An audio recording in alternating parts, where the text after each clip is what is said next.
Ontology does not find the truth later after searching for it. Metaphysics assumes that truth is first, even if we do not know it. The truth is still self-evident independently of our knowledge of it. And then the thinker finds the truth during an experience, by confirming what is already there for the truth, the moment, with his own internal thinking, his mind.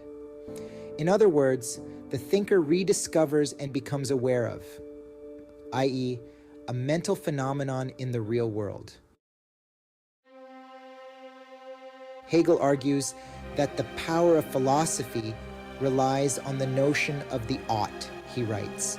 The ought plays an important role in philosophy, especially in connection with morality, and also in metaphysics generally, as the ultimate and absolute concept of the identity which in itself has self-relation. The determinateness or limit. 263. You can, because you ought. This expression, which is supposed to mean a great deal, is implied in the notion of ought. For the ought implies that one is superior to the limitation. In it, the limit is sublated, and the in itself of the ought is thus an identical self-relation, and hence the abstraction of can. But conversely, it is equally correct that you cannot just because you ought. For in the ought, the limitation is equally implied. The said formalism of possibility has in the limitation a reality, a qualitative otherness opposed to it, and the relation of each to the other is a contradiction, and thus a cannot, or rather an impossibility. The differentiation between true or false knowledge is by no means an easy task. However, one thing is for sure.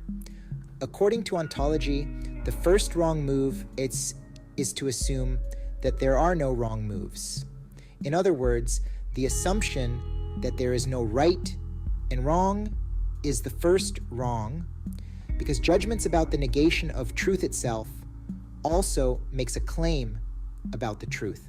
Whether we say there is truth or there is no truth, both presuppose the topic of truth, of which one claim is the positive, and the other is the negative of the same principle.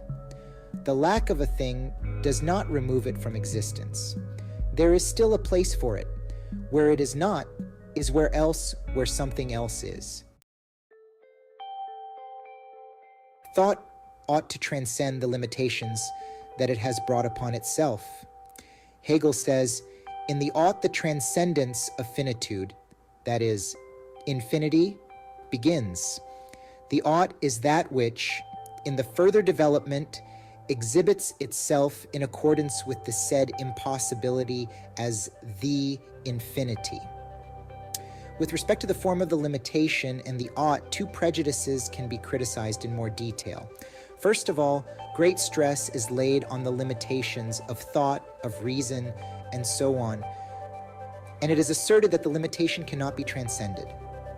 To make such an assertion is to be unaware that the very fact that something is determined as a limitation implies that the limitation is already transcended.